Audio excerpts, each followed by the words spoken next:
also feeling quite honored in speaking in this meeting, Dr. Ramanathan Memorial meeting. I think I met him in 1978. That was my first visit to Warangal. Spent one full afternoon in his house, and immediately, after that, I think after about 2 years, he was killed. So it was quite a, as a young person at that time, it was quite a setback, because that time Warangal was the place to be in. Met lots and lots of students and discussed education questions with them during that visit of mine. So it was a very memorable and in some ways quite a turning point in my life also, that visit to Warangal. मैं हमेशा सोचती रहती हूँ कि जब UDI की meeting में बोलना है तो हिंदी में बोलना है कि अंग्रेजी में बोलना है। आज मैंने तय किया कि मैं हिंदी में ही बोलूँगी।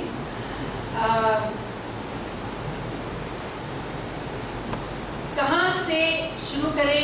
कई बातें मेरे दिमाग में थी कि मैं किसी एक वाक्य से शुरू करूँ अपनी बात कहने के लिए।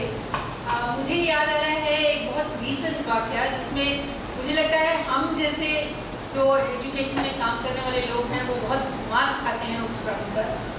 मेरा एक अनुभव, एक वर्ल्ड बैंक जो एजुकेशन में काम करते हैं और बहुत उनका इंटरफेरेंस है हमारी स्कूली शिक्षा में इस समय, वर्ल्ड बैंक के एक प्रतिनिधि के साथ एक छोटी सी जर्नी का। और वो कॉन्स्टेंटली, वो जो वर्ल्ड बैंक की महिला हैं, वो कॉन्स्टेंटली कैलकुलेशन करती रहती थी कि ये स्कूल है, इस स्कूल में इतने बच्चे हैं, ये स्कूल इतनी दूर है, इसमें इतना खर्चा हो रहा है, पर लर्नर एक्सपेंडिचर कितना है। और मैं हमेशा उनसे ये कहती रहती थी उस दौरान के टीचर को क्या मिल रहा है और पर लर्नर इतना इम्पोर्टेंट क्यों है। हम मिजोरम में थे, मिजोरम में इतना वो डेंसली पॉपुलेटेड स्टेट नहीं है, बहुत पहाड़ है बीच में, 2 किलोमीटर के डिस्टेंस में भी बीच में एक पहाड़ हो सकता है। तो अगर किसी स्कूल में कम बच्चे हैं तो वो कैसे जस्टिफाई हो जाता है कि उसको बंद कर देना चाहिए। हमारा झगड़ा ये था, मेन झगड़ा। और वो constantly she was actually throwing figures कि देखिए ये अफोर्ड नहीं कर सकता है ये देश। उसके बाद एक और झगड़ा हुआ जिसमें मिजोरम और त्रिपुरा के बॉर्डर पर मिजोरम में एक बंगाली टीचर, जो मिजोरम में माइग्रेंट पॉपुलेशन है, सब लेबरर्स हैं मोस्टली एटलीस्ट उस एरिया में, उन बच्चों को पढ़ाते थे। और वो कह रहे थे कि मैं ही पढ़ा सकता हूँ क्योंकि ये सब बच्चे, इनकी भाषा जो है मातृभाषा वो बंगाली है। और मिजोरम में जो कॉन्ट्रैक्चुअल टीचर्स को भी जो तनख्वाह दी जाती थी वो उनको नहीं दी जाती। तो वो बहुत हाथ जोड़ के खड़े थे कि मैं 7-8 घंटे यंग पर्सन पढ़ाता हूँ, तो आप कुछ करिए, तो यहाँ के लोगों को समझाइए कि मैं भी उतना ही काम करता हूँ जितना और कॉन्ट्रैक्चुअल टीचर यहाँ करता है। ये बात जब हमने स्टेट लेवल पे उठाई तो ये वर्ल्ड बैंक की इन्होंने मुझे काट दिया, बहुत झगड़ा हुआ। असल में कई एजुकेशन के लोगों के सामने, एजुकेशन जो एडमिनिस्ट्रेशन के लोग थे उनके सामने काफ़ी खुलम हुआ चुका। ये सब हुआ। उसके बाद उन्होंने मुझसे ये भी कहा कि 1500 रुपये में टीचर हर जगह पढ़ा रहे हैं, इनको तो 4500 मिलते हैं और ये गांव में रहते हैं, आपको क्या ज़रूरत पड़ी है शिक्षा का बजट इतना बढ़वा देने की। And I am telling you this education can never be universalized if we are going to pay this high salary to teachers, 4500 high salary. Anyway, हमारा उनका पार्टिंग शॉट था जब हम लोग अलग हुए, तो उन्होंने कहा look, I deal with figures. I am an objective person.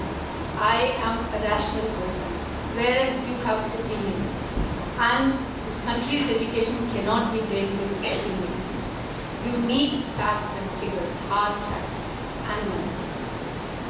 मुझे तब समझ में आया कि जब हम असर की रिपोर्ट देखते हैं, हम जब बहुत सारा डेटा देखते हैं, डाइस का डेटा देखते हैं, और एक रियलिटी वो है और एक रियलिटी, इन दोनों का कहीं मेल होना बहुत ज़रूरी है। मैं नहीं कहती हूँ कि मैक्रो डेटा की ज़रूरत नहीं है, मैं बिल्कुल नहीं कहूँगी। ये एनेक्डोटल डेटा के बेसिस पे कुछ थ्योराइज नहीं किया जा सकता, परंतु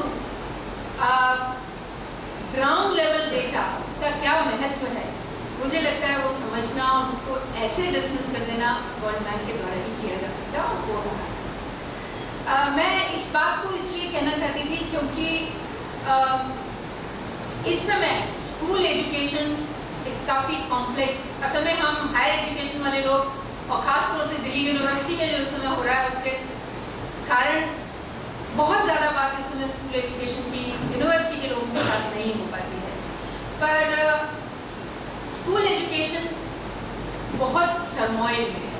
इनफैक्ट मैं ये कहूँगी कम से कम हम में से कुछ लोगों की समझ के बाहर होता जा रहा है इस समय कि हो क्या रहा है।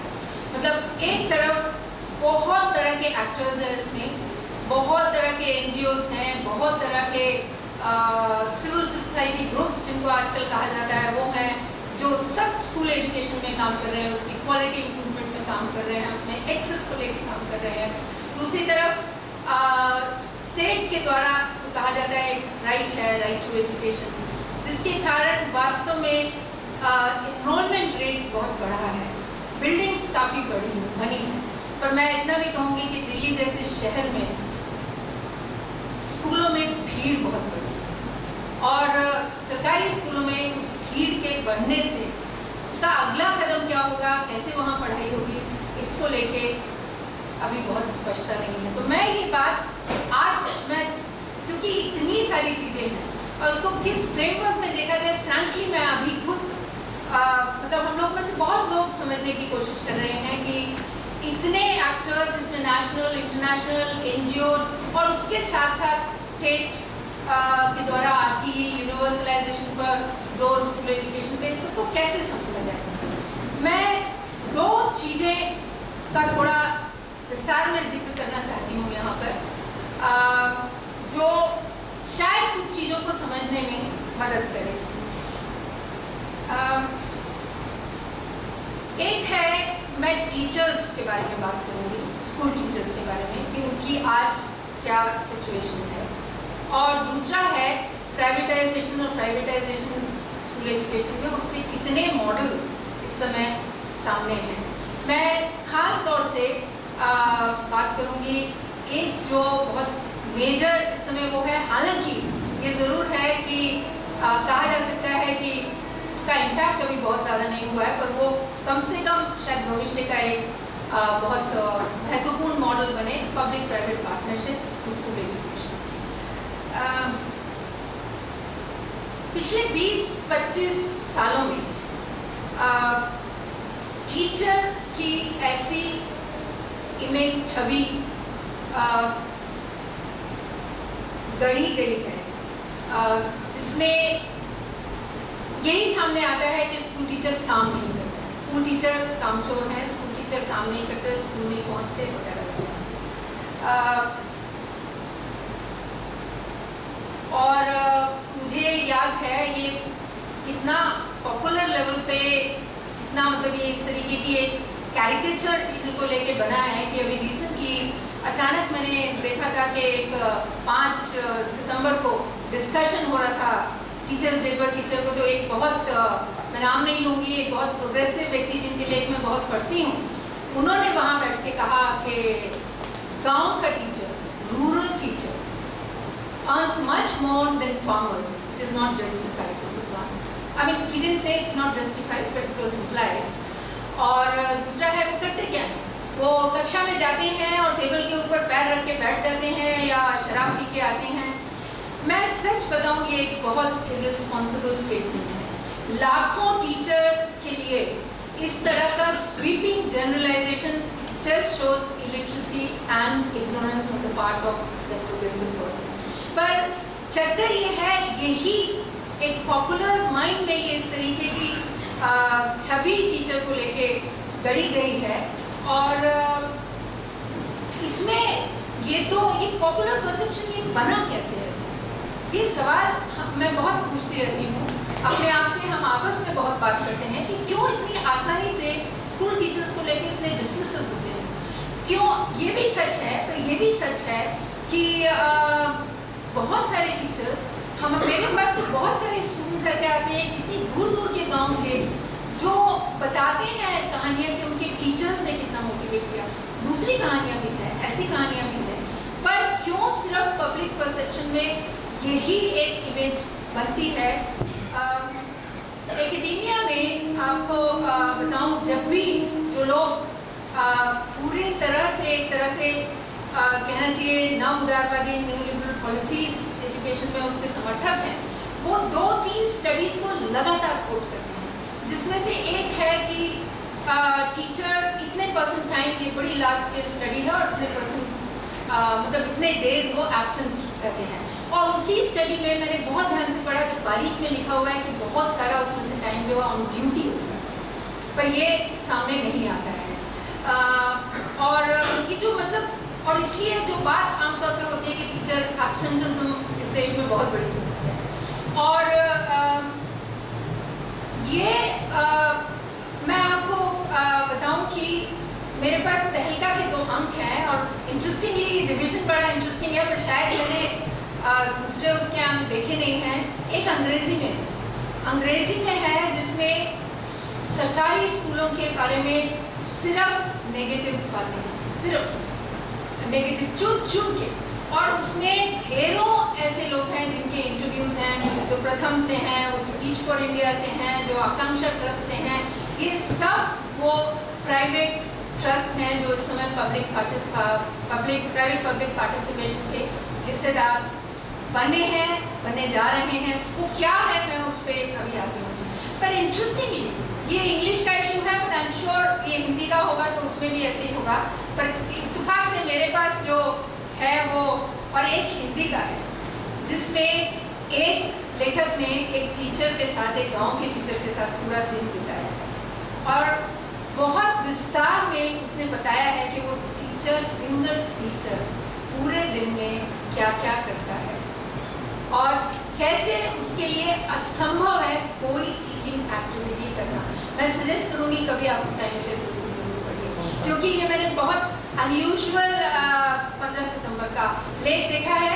ये इस तरह, मैं ये बताऊँ कि ये जो पब्लिक परसेप्शन बनता है, जो मैं कह रही हूँ कि वर्ल्ड बैंक की ये स्टडी जिसको बहुत कोट किया जाता है एकेडेमिया में, और 1-2 स्टडीज हैं, वो सब फंडेड बाय वर्ल्ड बैंक है, तो वो समझ में आता है कि कैसे ये एक साफ इंटरेस्ट दिखाता है टीचर की इस छवि को गढ़ना, और उसको लोग खुलेआम कहते हैं कि टीचर को पैसा बहुत मिलता है, स्कूल टीचर तो ठीक है मिलता है, तो फिर IAS ऑफिसर को भी मिलता है, और यूनिवर्सिटी टीचर को भी मिलता है, और बहुत सारे लोगों को मिलता है।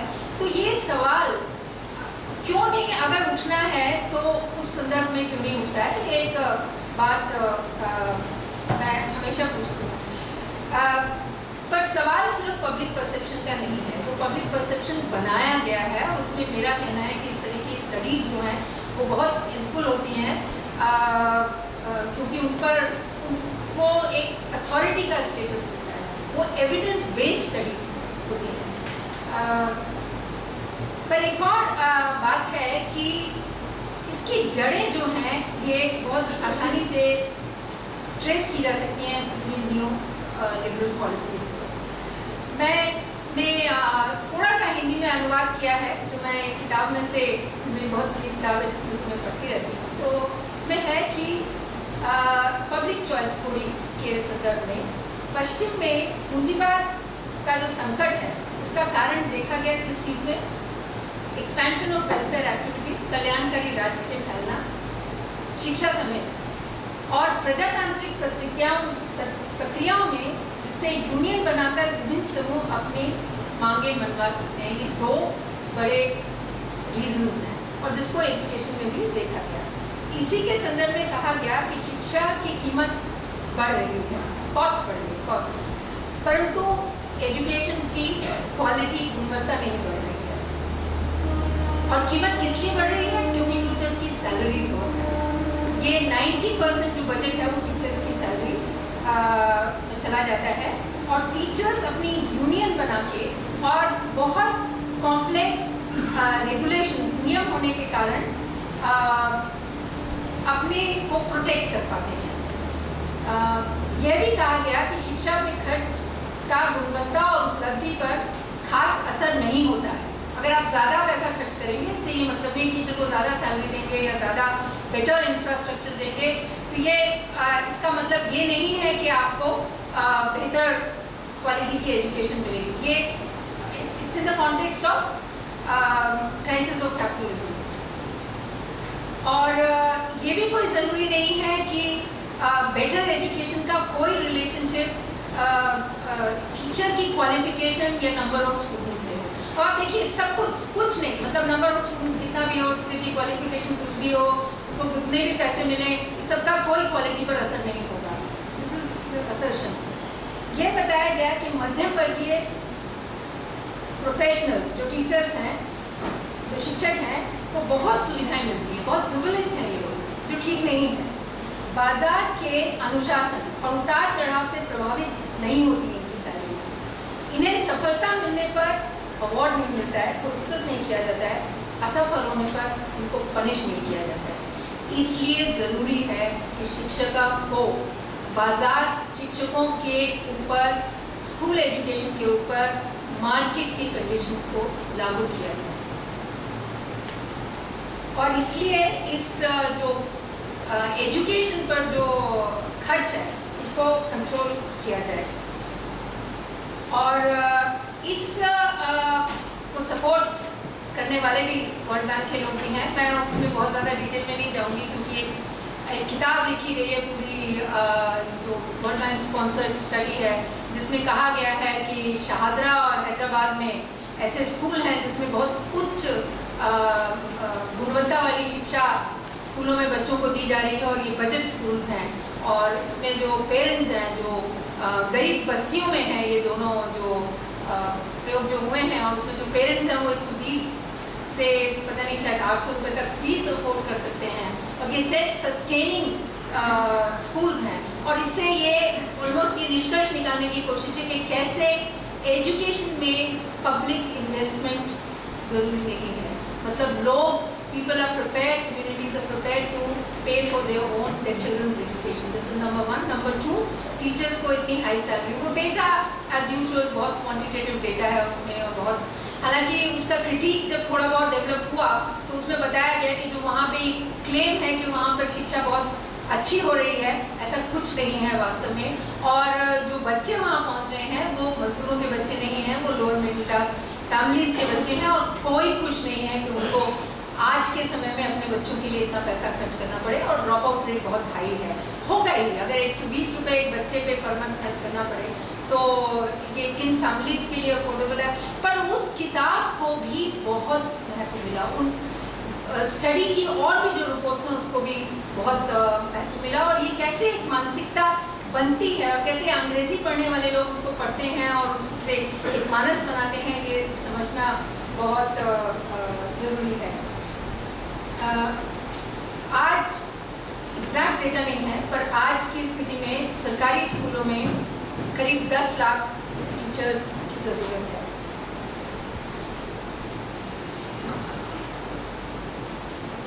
और मैं परसेंटेजेस नहीं दूंगी, पर ख़ास तौर से उत्तर के राज्य, उत्तर पूर्व के राज्य और पूर्वी राज्य खास तौर से, इनमें जो भी नियुक्तियाँ हो रही है, रिक्रूटमेंट हो रही है, वो ठेके के तहत, कॉन्ट्रैक्चुअल टर्म्स के तहत टीचर्स के रिक्रूटमेंट हो रहा है। और उसमें बहुत तरह के भेद हैं। अभी हम लोग आज आते आते डिस्कशन कर रहे थे कि अब जब कहा जाता है कि सब टीचर्स को समान वेतन मिलेगा तो उसका क्या मतलब है, उसमें भी बहुत भेद होता है। उसमें समान वेतन का मतलब क्या होता है, ये भाषा जो है वो इतनी मिसलीडिंग हो गई है। हर सरकार जो है, हर राज्य सरकार उसका इस्तेमाल करना जानती है, और कभी पता नहीं चलता है कि जब कहते हैं कि समान वेतन, तो समान वेतन का क्या मतलब होगा। और इसका का सिर्फ संदर्भ कितना पैसा मिल रहा है उससे नहीं, और सर्विस कंडीशंस क्या हैं, स्थितियाँ क्या हैं।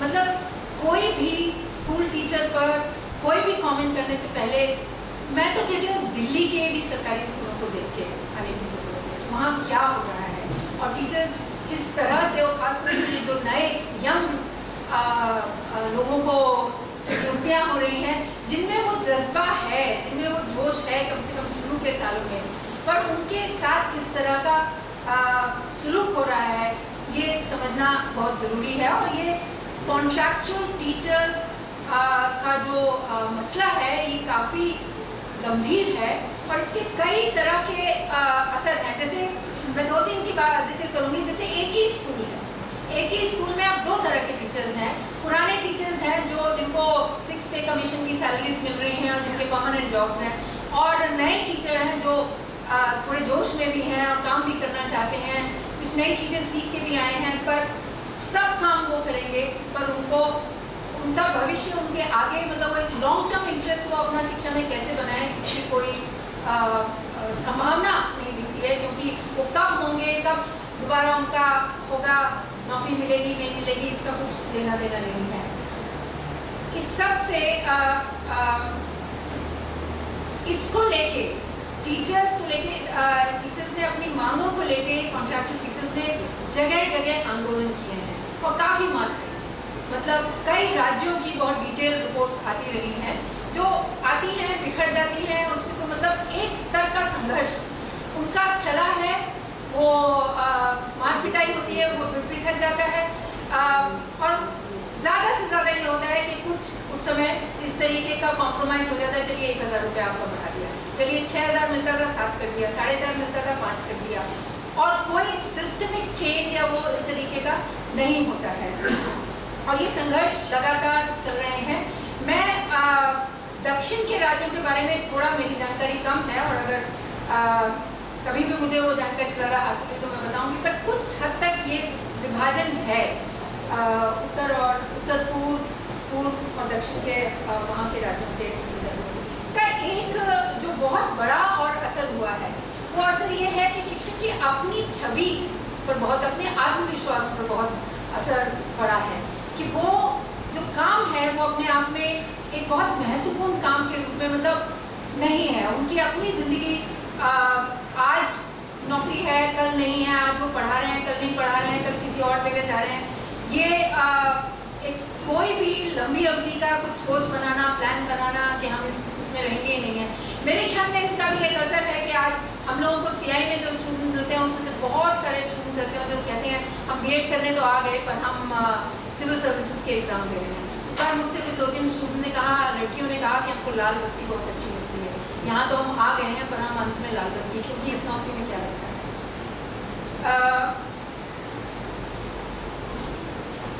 अब मैं दूसरे मसले पे आती हूँ जो निजीकरण का मसला है। स्कूलों में तो ये पूरा प्रक्रिया चल रही है।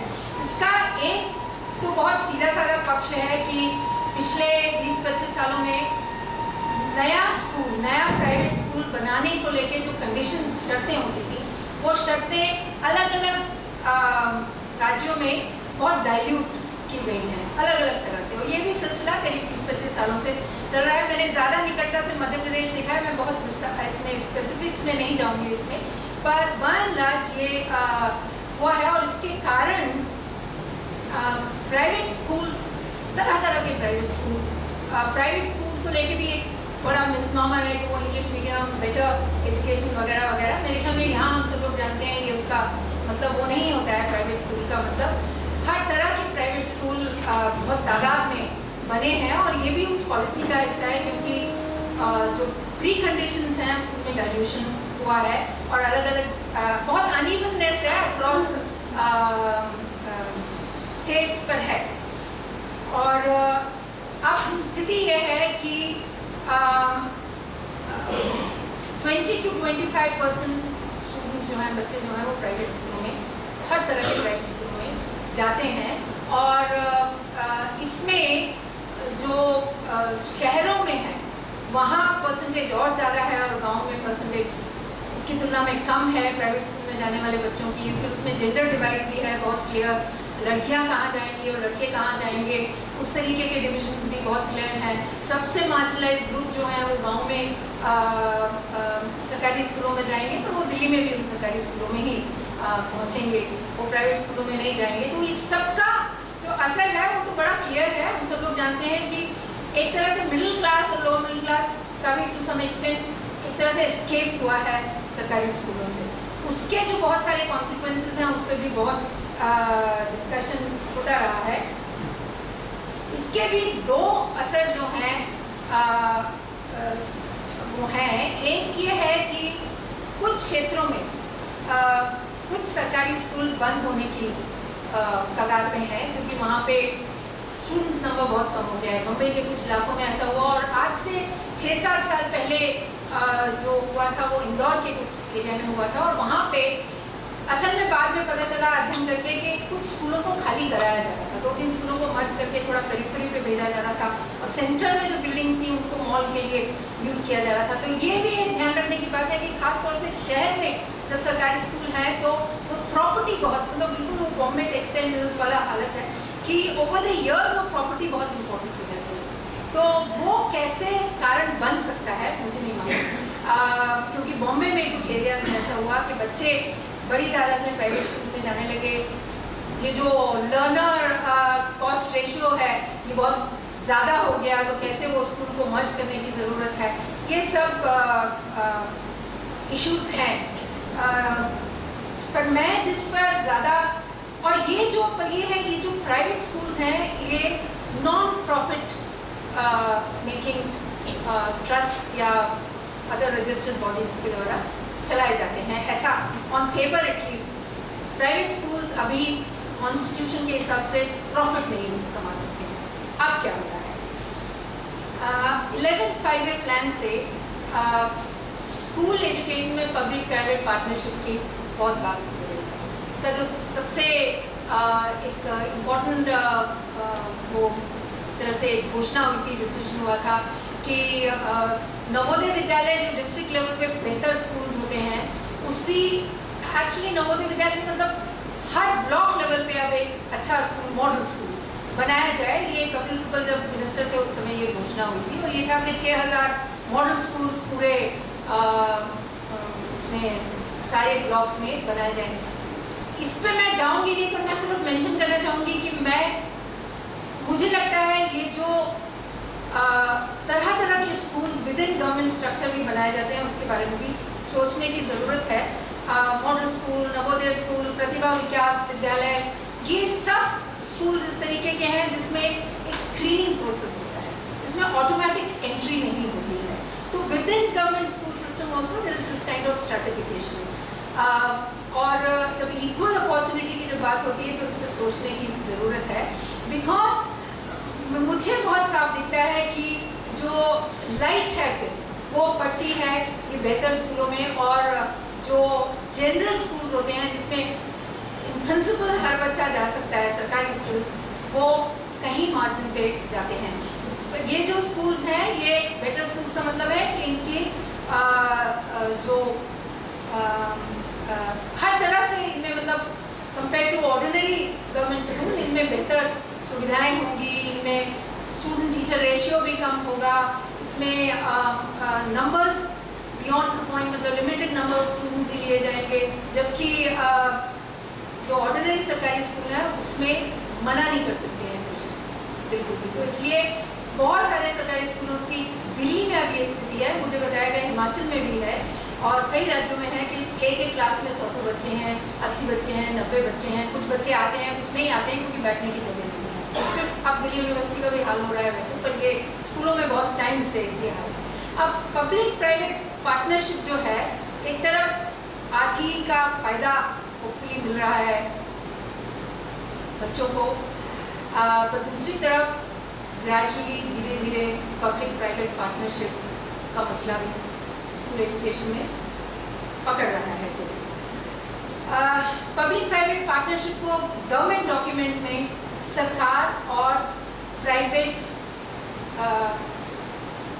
कॉर्पोरेट बॉडीज़ का एक तरह से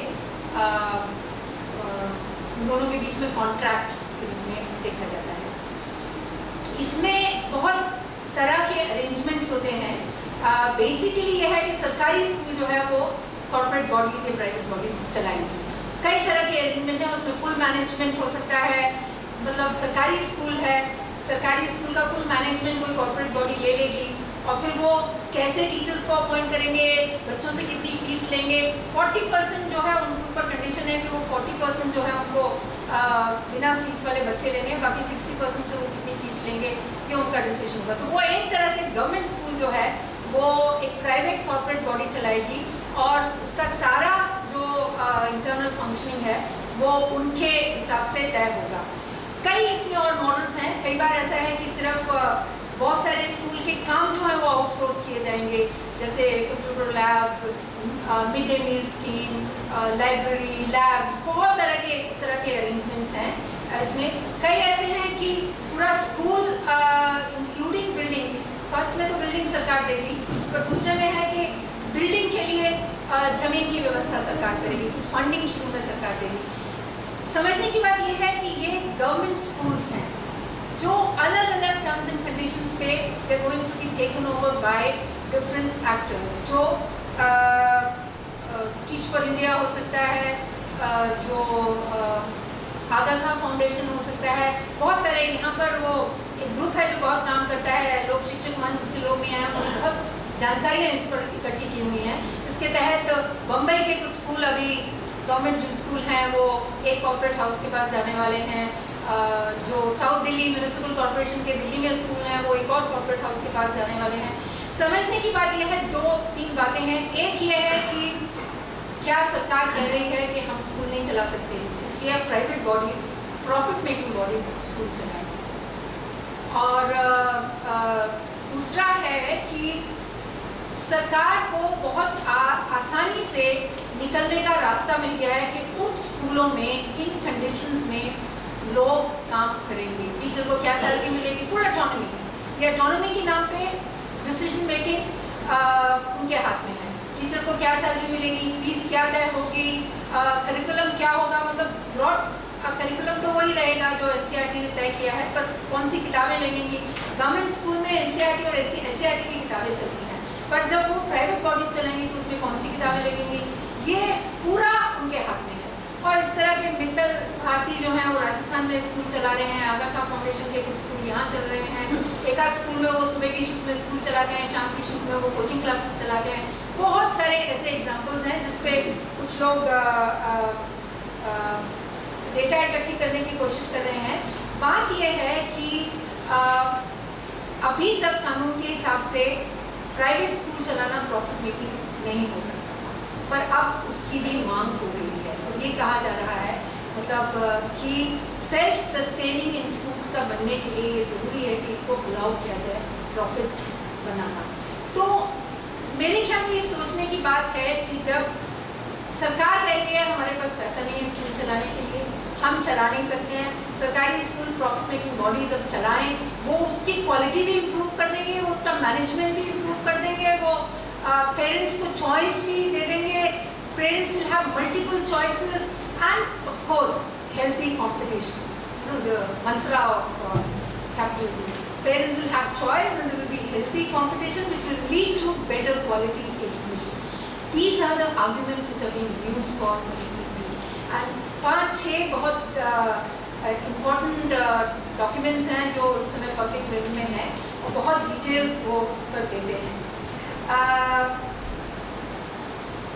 मैं 2-3 बातें कह के बात खत्म करूँगी PPP के बारे में। एक तो ये समझना ज़रूरी है कि कभी कभी ये कंफ्यूजन होता है कि ये क्या मिक्स्ड इकोनॉमी टाइप मॉडल है कि नहीं है, क्योंकि यहाँ पर जो स्टेट के रिसोर्सेज और स्ट्रक्चर्स हैं उसका यूज़ हो रहा है for the western interest, private western interest. That should be very clear. It's not strengthening the hands of the state. मतलब ऐसा नहीं है कि सरकार इन लोगों से पैसा लेके और अपने स्कूलों को अच्छा चलाएगी, ये स्कूल उनको दिए जाते हैं, वो जैसे मर्जी चलाए, और एक स्टेज के बाद कॉन्स्टिट्यूशन में शायद अमेंडमेंट होगा, उनको प्रॉफिट बनाने की वो भी मिलेगी, तो schools become some kind of industry. I don't know, ये फिलैंथ्रोपी भी नहीं है, क्योंकि एक ज़माने में और अभी भी कई लोग स्कूल चलाते हैं, कई इंडस्ट्रियल हाउसेस में स्कूल चलाते हैं, तो उसकी जो जड़ें वो एक डिफरेंट पॉलिटिकल आइडियोलॉजी में रही है, जिसको social and liberal democratic ideals हम कहते हैं, उसकी जड़ें, वो फिलैंथ्रोपी का काम वहाँ से निकलता है। आज जिस संदर्भ में बात हो रही है, ये न्यू लिबरल इकोनॉमी जिसमें profit and maximisation of profit is key, ये पीपीपी का जो मॉडल है उसको फिलैंथ्रोपी से कंफ्यूज नहीं किया जाना चाहिए। मैं आखिरी बात एक ये कहूँगी कि कई बार ये कंफ्यूजन होता है, जिस ऑर्गेनाइजेशन में मैंने काम किया किसी ज़माने में, किशोर भारती, आखिर वो भी तो स्कूल सिस्टम में इंटरवेंशन का काम करती थी। मेरे ख्याल में बहुत क्लियर था हमने बहुत तरह के काम किए, बहुत तरह के इंटरवेंशन किए, गांव के लेवल पे, कई लेवल्स पे। स्कूल एजुकेशन को हम खुद बड़े इसको लेके कंफ्यूज हो गए थे कि ये क्या हमारा काम है, पर इन रिट्रोस्पेक्ट आज 20 साल के बाद मुझे या 30 साल के बाद मुझे लगता है एक बात बहुत इम्पोर्टेंट है जो आज कहना बहुत रेलेवेंट है। किशोर भारती ने स्कूल एजुकेशन में जब काम किया, हम लोग बहुत स्पष्ट थे कि हमारा काम गवर्नमेंट स्कूल सिस्टम को स्ट्रेंथन करना, सशक्त करना। हम ना तो अलग से प्राइवेट स्कूल्स बनाएंगे, बड़ा आसान है बहुत बढ़िया आइडियल स्कूल बना देना, आसान इन द सेंस कि मेन स्ट्रीम स्कूल को बेहतर बनाने से एक वो बना देना, ये बहुत स्पष्ट था हम लोगों को। और इसलिए जो सारा काम हुआ था वो और उसी के कारण हम फिर बाहर किए गए उससे कि गवर्नमेंट स्कूल सिस्टम ही एक रास्ता है जिससे यूनिवर्सलाइजेशन ऑफ एजुकेशन पॉसिबल है, और उसकी क्वालिटी इम्प्रूव करने के लिए ये ज़रूरी है कि उसके टीचर्स का जो उनको जो एकेडमिक इनपुट्स चाहिए, जो नहीं मिलता है, वो दिया जाए। उसके लिए बहुत मेहनत करने की ज़रूरत है और वो की जाए।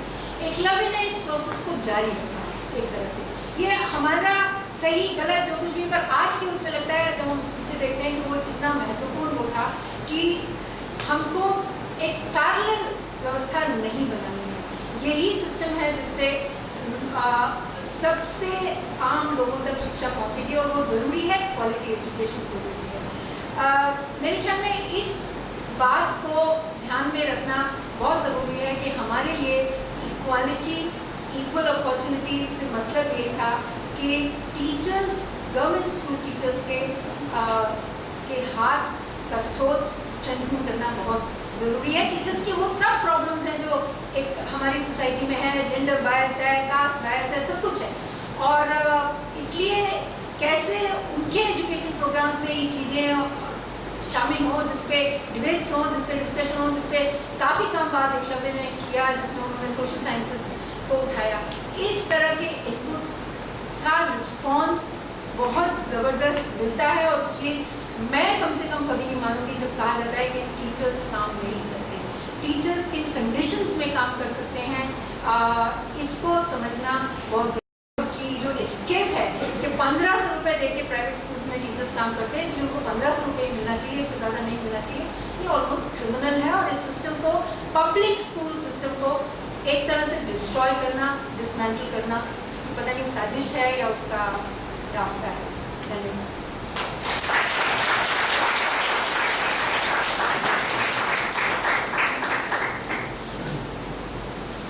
Thank you, Sadhana, for having laid out, mapped out for us 3 or 4 things. Number one, for having talked about the immense turmoil in the world of school education. Number two, who has spoken very clearly about the degradation of the conditions in which teachers are having to teach, but also in terms of the degradation of the discourse regarding teachers.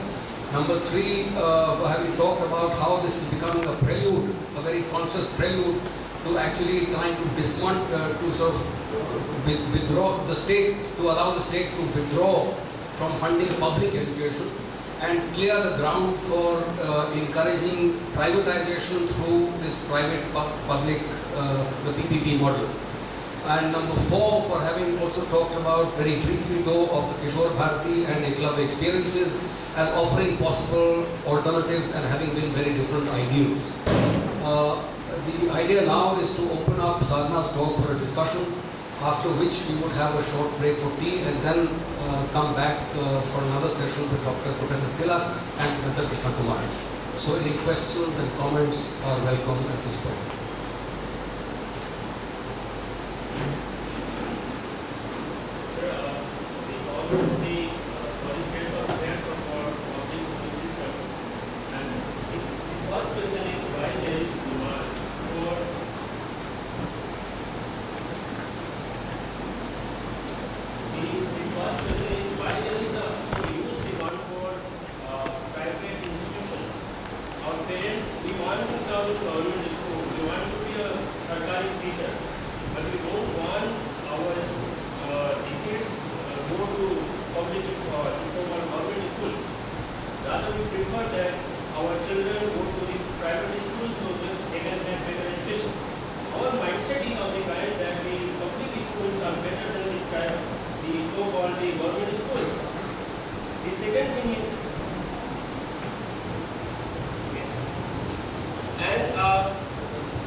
मेरा दो प्रश्न है। पहला प्रश्न है कि यह बात आज़ादी के बाद से लगभग एक सरकार से कहती आ रही है कि हमारे पास इतना पैसा नहीं है कि हम सबको शिक्षित कर सकें, और इसी प्रक्रिया में प्राइवेट स्कूल डेवलप हुए हैं।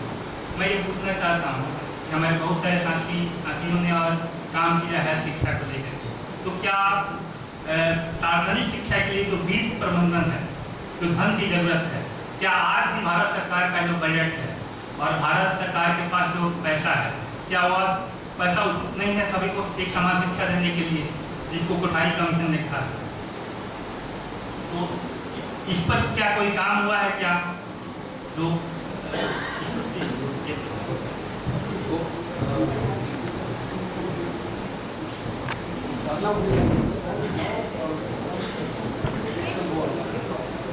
हाँ मैडम, मैं पंजाब के कुछ एक्सपीरियंस साझे करना चाहूँगा।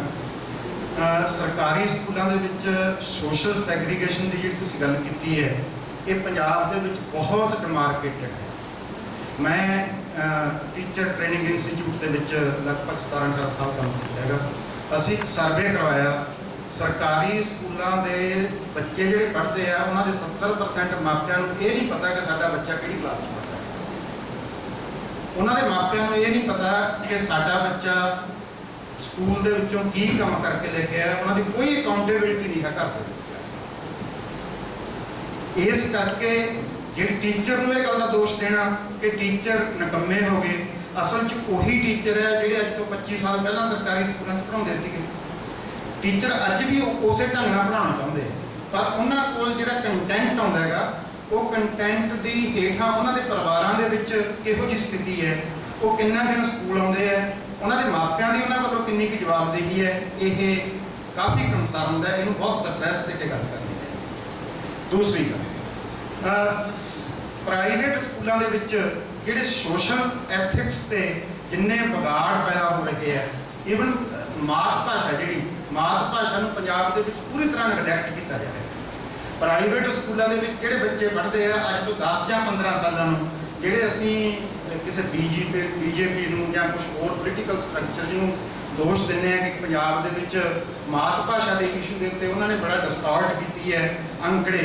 तो मैंने लगता अज जी प्राइवेट स्कूलों पढ़ने वाली पीढ़ी है वो 10 या 15 साल बाद जो पंजाब के अपनी मात भाषा लिखाऊगी, उन्होंने 90% बच्चे अपनी मात भाषा हिंदी या इंग्लिश, क्योंकि बच्चों को सिखाया ही यह जाता है। इस तो बिना सोशल एथिक्स है जोड़े वो जिन्ने इन्होंने प्राइवेट स्कूलों बिगाड़े जा रहे हैं, ये बहुत कंसर्न का मसला है। जोड़ा कठारी ने इक्वलिटी अपॉर्चुनिटीज की गल की है, वो बिल्कुल पंजाब के वो पूरी तरह ताक से लगा के चला जा रहा है। असल इस गल में बहुत स्ट्रैस दे के करने की लोड़ है। हम लोग ये कह रहे थे कि प्रश्न है कहाँ, अभी तो सब लोग अपनी असहमति कमेंट्स दे रहे हैं, तो मैं प्रश्न ढूंढ रही हूँ। अभी एक बात तो सही है कि हम सब रिस्पॉन्सिबल हैं, प्राइवेटाइजेशन जिस तरह से हो रहा है। मैंने तो कहा कि मिडिल क्लास स्केप किया है गवर्नमेंट स्कूल से, हमारी जनरेशन में वो नहीं था, अब तो है बहुत साफ तौर से। वो एक बहुत महत्वपूर्ण बात है। कोठारी कमीशन को ध्यान से पढ़ने की ज़रूरत है, क्योंकि कोठारी कमीशन को लेकर बहुत गलत फहमी है। कोठारी कमीशन ने समान शिक्षा की बात नहीं की और मैं बहुत ध्यान से उसको खुद भी पढ़ चुकी हूँ, हमारे साथ के कई लोगों ने, खासतौर से वो हिस्सा जो है, ये एक मेरे हिसाब से ये एक मिसअंडरस्टैंडिंग है। समान स्कूल और समान शिक्षा नहीं है, ये दोनों अलग बातें हैं। प्राइवेट स्कूल बहुत ज़बरदस्त उस समय रहे हमेशा। प्राइवेट स्कूल्स का क्या किया जाए, उनमें जब तक बात नहीं हो तब तक समान स्कूल की बात कैसे, समान स्कूल व्यवस्था की बात कैसे हो सकती है। तो मेरा ये अनुरोध है कि कोठारी कमीशन को लेकर जो आप बात कह रहे हैं उसको ध्यान से पढ़िए। कोठारी कमीशन ने समान स्कूल, इक्वल अपॉर्चुनिटी की बात उस सेंस में नहीं की है जिस तरह से आप कह रहे हैं। मैं पंजाब के उस पर कोई टिप्पणी नहीं करूँगी, क्योंकि हर सर्वे को बहुत ध्यान से देखने की ज़रूरत है। ये भी पेरेंट्स जो गरीब घरों के हैं, जो अपने बच्चों को भेजते हैं, वो कुछ नहीं देखते हैं कि क्या पढ़ रहे हैं उनके बच्चे, क्या नहीं पढ़ रहे हैं।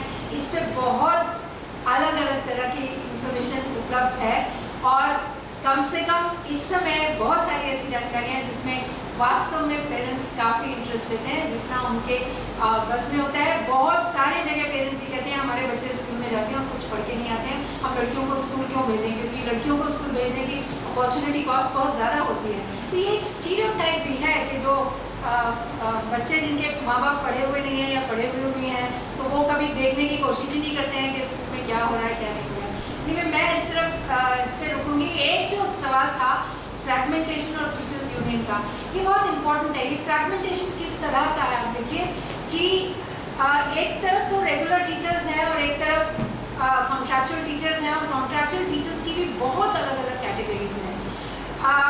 वो तो फ्रैगमेंटेशन है ही। जो कॉन्ट्रैक्चुअल टीचर्स सड़कों पर उतरते हैं, मार खाते हैं, तो उनके साथ जो रेगुलर टीचर्स हैं वो नहीं आते हैं। ये बहुत साफ बात है, ये उनकी लड़ाई रह जाती है, क्योंकि वो अपने सर्वाइवल और अपने वर्किंग कंडीशंस को लेकर लड़ रहे हैं।